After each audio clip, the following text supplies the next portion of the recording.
Salut à tous, super content de vous retrouver pour un nouveau débat du FC Copain.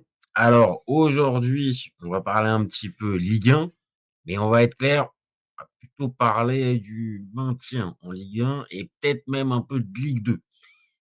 Désolé, mais là, ça fait quelques jours, voire quelques semaines que j'ai envie de faire un petit débat sur le FC Nantes et sa place en Ligue 1.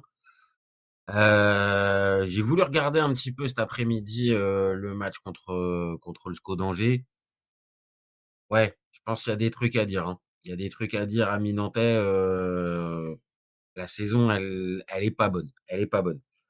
Bon, comme d'habitude, les copains, il y a besoin de vous pour ce live.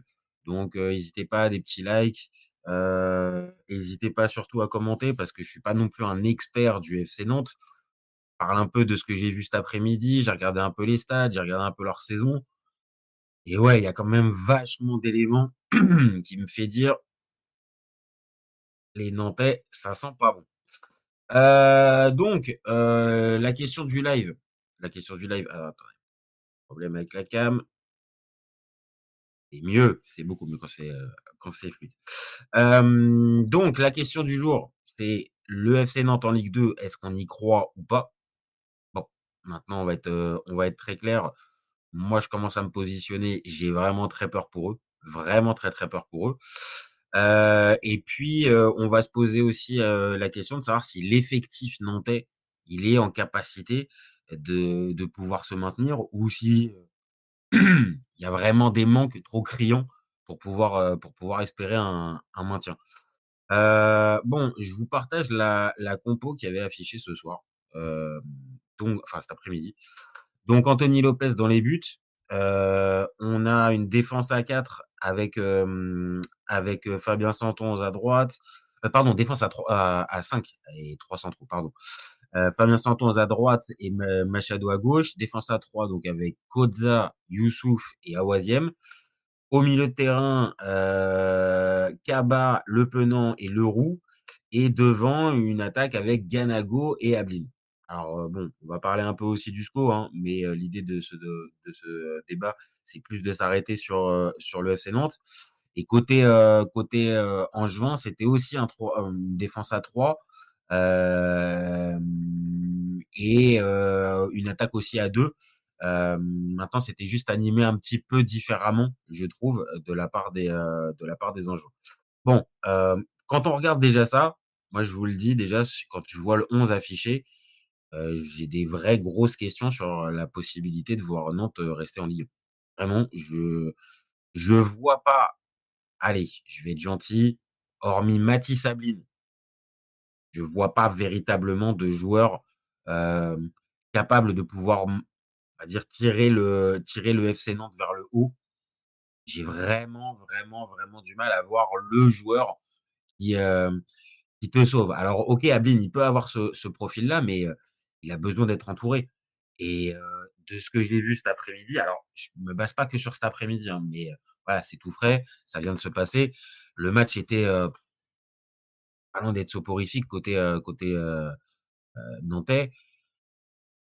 Il y a de la bonne volonté, je dis pas, on n'est pas sur une équipe qui est complètement larguée et qui, est comme le FC Metz par exemple, sur chaque match complètement à la ramasse. Voilà, on n'est pas là-dessus. Maintenant, c'est quand même pauvre, quoi. C'est quand même pauvre, c'est maladroit. Je vais vous passer les stats, mais les stats, c'est quand même pas dingue parce que tu joues Angers en face, hein. Donc les stats, c'est possession plus pour Angers, mais bon, c'est 51-49. Les XG, c'est 0,84. Tu même pas de grosses occasions, en tout cas pas répertoriées. Tu fais 13 tirs, 3 arrêts de Kofi, 3 corners, 14 fautes contre 19, 372 passes, contre 417, les tacles, les coups francs, les cartons jaunes. Voilà, on est sur un match qui se joue sur pas grand chose, on va pas se mentir. Nantes était pas, surdominé par son adversaire du soir. Mais qu'est-ce que c'est pauvre! Mais qu'est-ce que c'est pauvre! Waouh, waouh, waouh, waouh, waouh, waouh, waouh! Franchement, je vais pas dire qu'on s'ennuie, 100 du match parce qu'il y a un peu de suspense et que peut-être la possibilité de voir Nantes revenir. Mais Nantes, c'est enfin, vraiment, quand tu regardes la saison, pareil, j'ai regardé l'historique, enfin, on va dire l'évolution du classement. Bon, bah, ouais, voilà, tu vois, tu as une équipe qui, dès la 4e journée, dès la 5e journée, était déjà, en position de barragiste. Donc on est quand même sur une saison où ça a pas levé la tête du tout, quoi. Ça joue le maintien depuis le début et c'est la question qu'on peut poser, en fait, dans ce type de question, c'est: est-ce que le FC Nantes est armé pour jouer le maintien? Sur la qualité, moi, je vous le dis, ça me saute pas aux yeux. Franchement, ça me saute pas aux yeux. La qualité nantaise, elle me saute pas aux yeux véritablement. Il y a même pas un petit joueur frisson parce que je vous le dis, Ablin, il est dépendant aussi du collectif. Donc si le collectif, en fait, il fonctionne pas réellement, le jeu offensif, il tousse, ah ouais, un Mathys Ablin, tu peux le mettre, tant que tu veux, il est dépendant aussi un minimum du jeu collectif. Et est-ce que cet effectif est vraiment calibré pour jouer le maintien? Alors oui, tu as un Rémi Cabella qui rentre après, c'est un nom, mais Rémi Cabella, 2026, est-ce que c'est réellement avec ça que tu te sauves? Peut-être il y a quelques saisons, tu pouvais espérer même, la fin de son parcours à Lille, c'était intéressant, mais il était quand même déjà un peu plus intermittent sur la fin. Je sais pas si c'est avec ce type de joueur-là que tu te maintiens et en plus là, cet après-midi, alors je sais pas, hein, parce que c'était peut-être blessure, peut-être, pour, la raison pour laquelle il débute pas, mais il débute même pas cet après-midi. Donc il rentre en fin de match à la place de 111.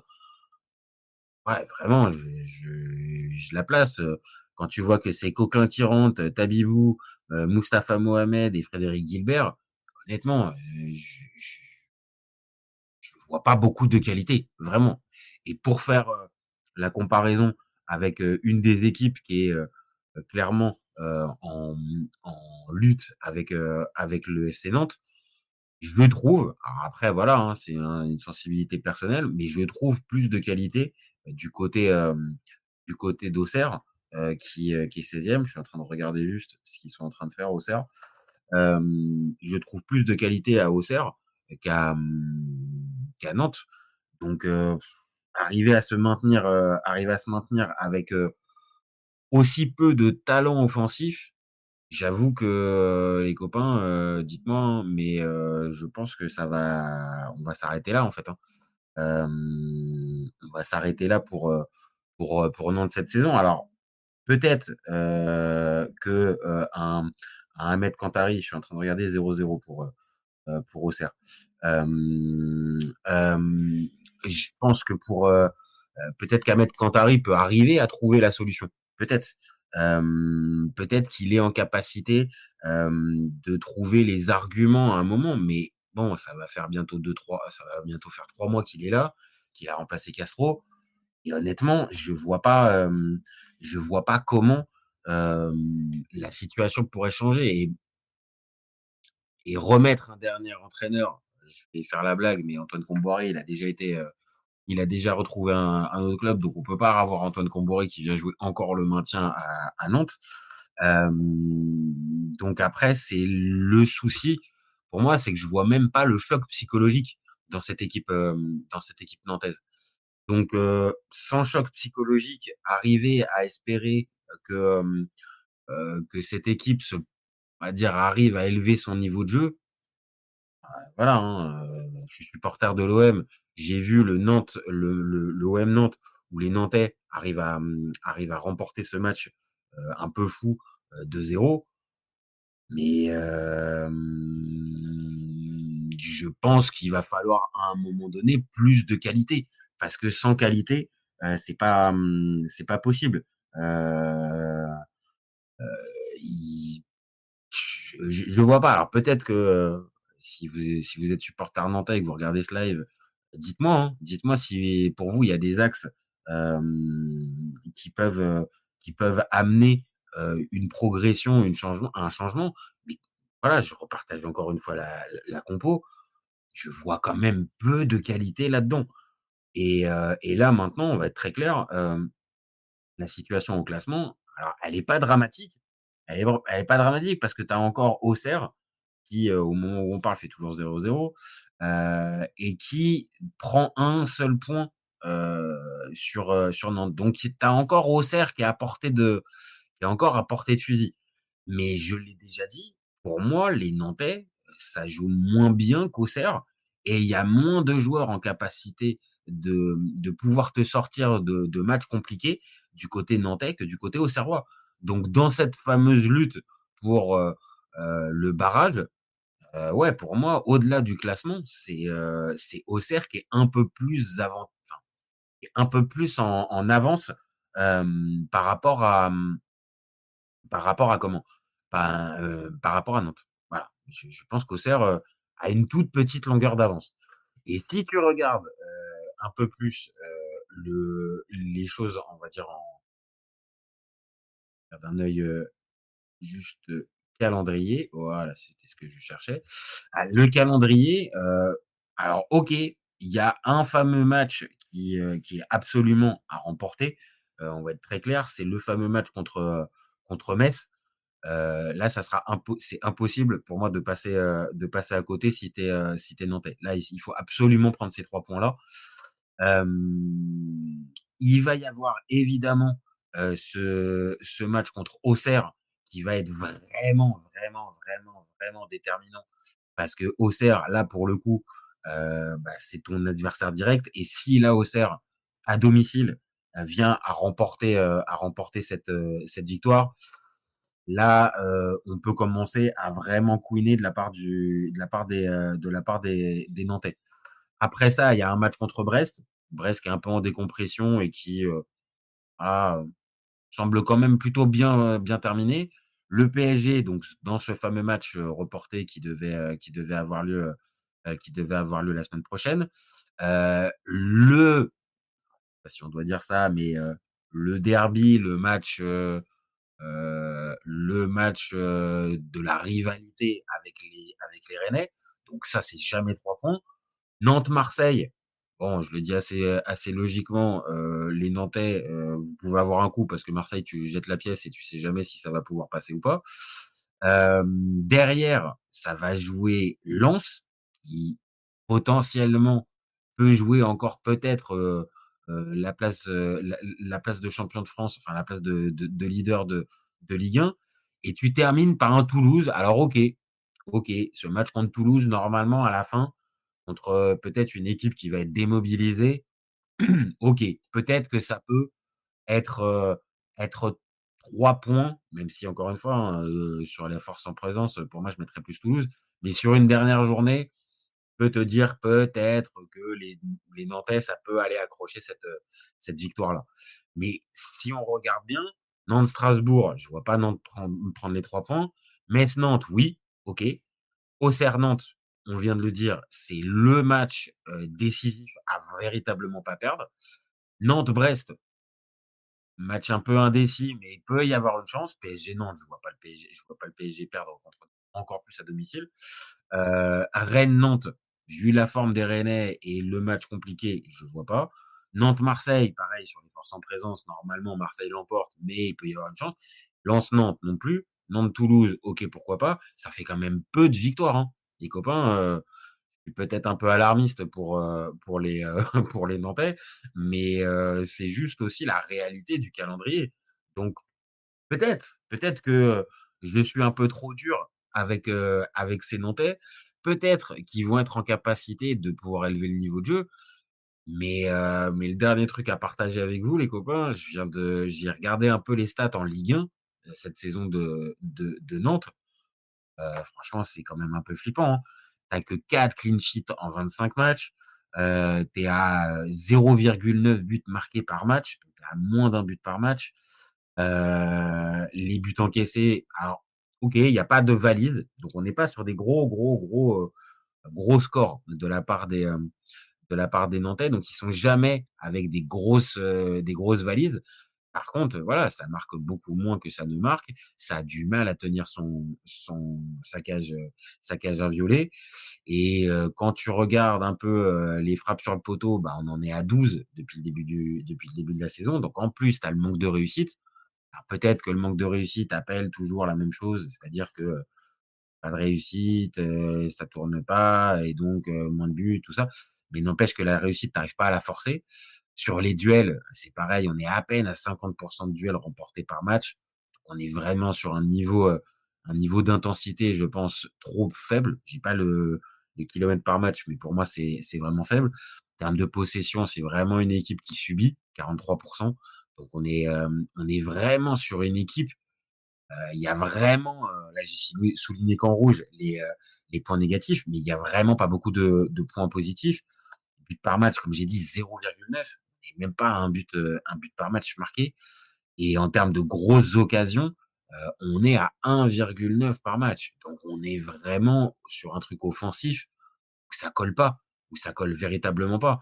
Alors je suis pas encore, spécialiste du FC Nantes, donc je peux pas arriver à dire véritablement si c'est la faute de Cantari ou de Castro, hem, mais en tout cas, il y a un problème véritablement d'effectif. Là, c'est voilà, c'est trop pauvre, c'est trop pauvre pour, espérer, rester en Ligue 1 et voilà, on l'a dit depuis le début de saison, le club végète, entre, la 15e et la 17e place.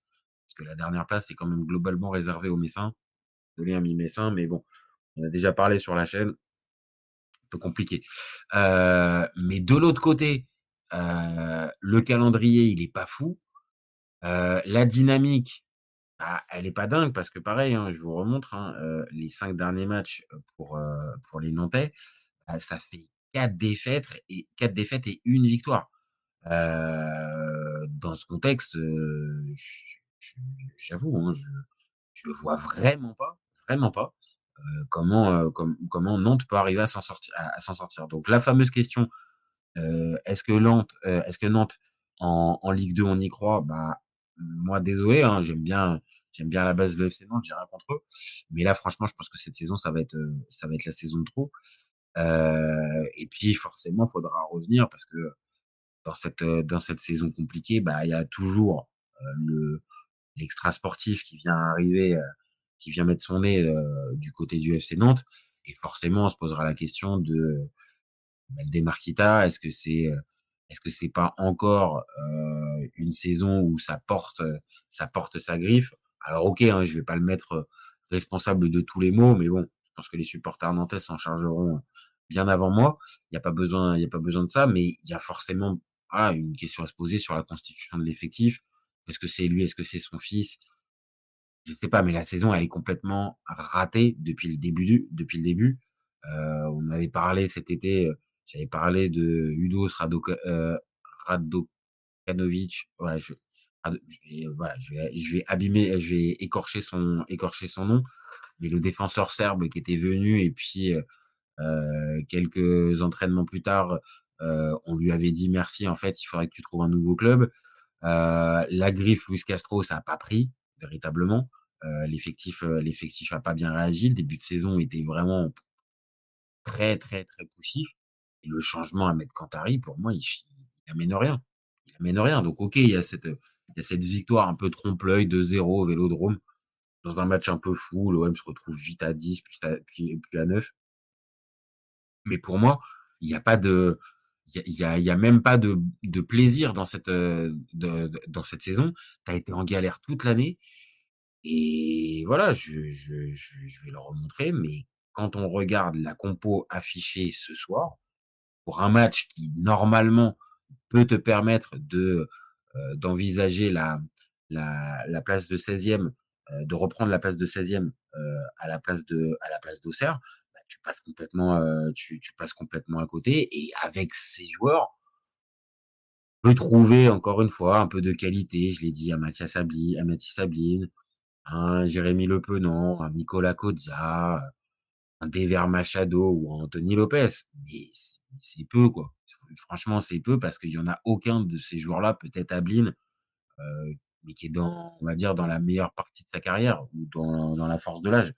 Donc on est, voilà, on est quand même avec des joueurs, moi j'aimais bien le petit Guirassy, mais bon, je crois qu'il joue vraiment pas énorme et ça a l'air d'être un petit peu, ça a l'air d'être un petit peu compliqué pour lui cette saison.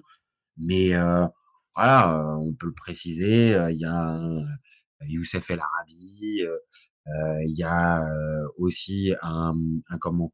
Un, Francis Coquelin, et derrière, ouais, Abakar Sylla, si, Awaziem, Youssef, Santonge, Doucouré, enfin franchement, les gars, je vais pas taper sur l'ambulance, hein, je vais pas tirer sur l'ambulance, mais pour moi, ça suffit pas. Ça ne suffit pas. Donc est-ce qu'il faudrait que Kantari parte? Je sais pas parce que, voilà, il y a eu déjà un changement qui a rien changé et qui a, pour moi, rien apporté.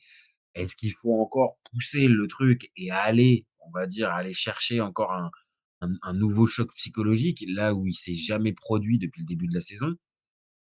Peut-être, peut-être que c'est la solution, mais en tout cas, cette équipe-là, est face en plus à une équipe d'Angers, je la place. Angers, vraiment, c'est une bonne équipe de Ligue 1 dans le bon sens du terme, c'est-à-dire une équipe cohérente avec, un plan de jeu respecté, deux trois joueurs qui peuvent arriver à te faire gagner des matchs ou à ne pas te les faire perdre.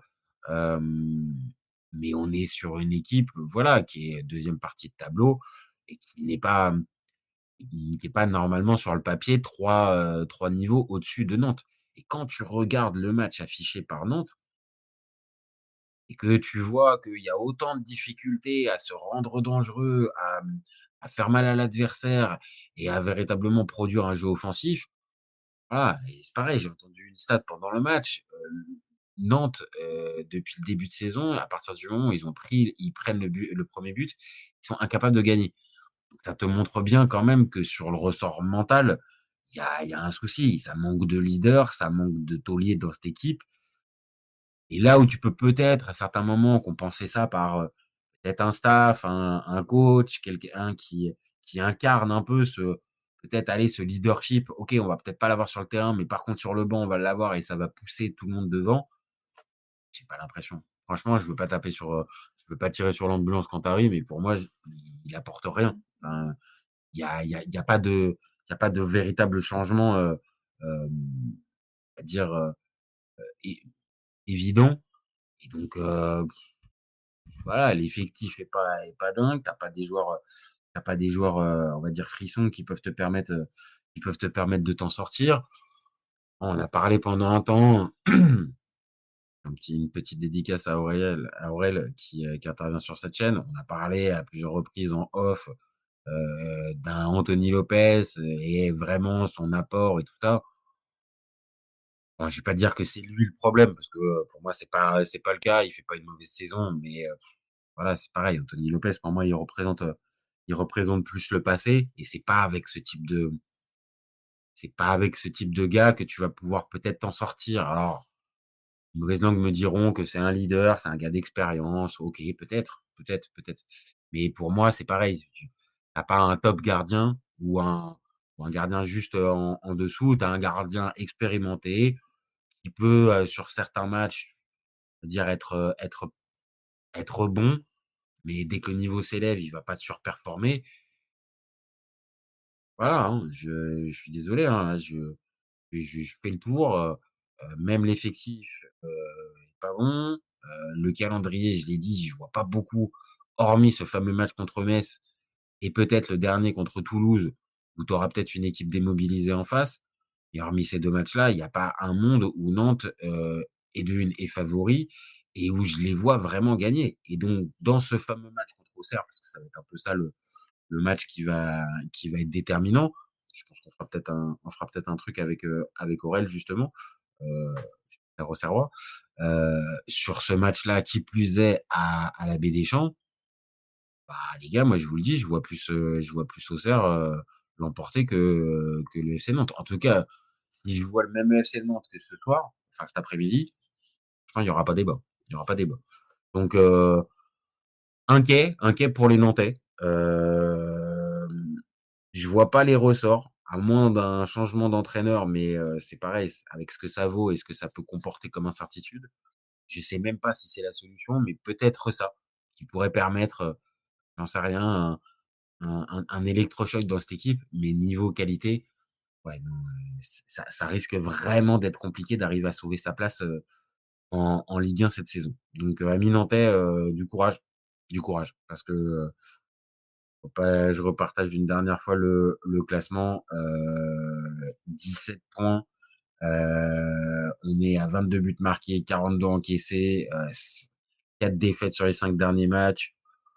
Ouais, ouais, ça sent quand même pas très, très bon et en plus là, ça vient de se terminer Auxerre, donc oui, Auxerre prend un point. C'est pas dingue, mais ça reprend quand même un point par rapport à Strasbourg, par rapport à Nantes, avec son match nul à Strasbourg, donc ça fait quand même 2 points d'écart. Je pense sincèrement qu'Auxerre a plus de chances de s'en sortir et de se retrouver au pire barragiste, mais j'ai peur que la 17e place, elle soit condamnée pour les Nantais. Maintenant, voilà, peut-être qu'avec la victoire contre Metz, tu peux peut-être, revenir, quasiment à égalité des Auxerrois, voire peut-être même les dépasser. Alors peut-être que ça sera avec ce genre de paramètres-là que ça pourra changer quelque chose pour les Nantais. Mais je le dis, ça sent pas bon du tout quand même pour les Nantais, hein. Là vraiment supporter nantais, ça pue, ça pue. Donc voilà, moi je me suis positionné, Nantes en Ligue 2, ouais, ça y croit et l'effectif nantais est vraiment capable de se maintenir, bah, j'en doute. Donc faites-nous mentir, hein, amis canaris, mais si je dois mettre, une piécette, je la mets sur la descente des Canaries. Ouais les copains, bon bah écoutez, pas eu de réaction pendant ce petit live. Voilà, j'ai donné mon avis. Si vous avez des commentaires, allez-y, hein, le live sera disponible dans quelques minutes. N'hésitez pas à commenter, liker et partager comme je vous sollicite très souvent. N'oubliez pas non plus de vous abonner. On a besoin de ça pour grandir un petit peu et continuer et avoir un petit peu plus de force pour continuer. Et puis, comme d'habitude, vous savez qu'au FC Copain, on est ouvert toute l'année. Ciao les copains. Ciao, ciao.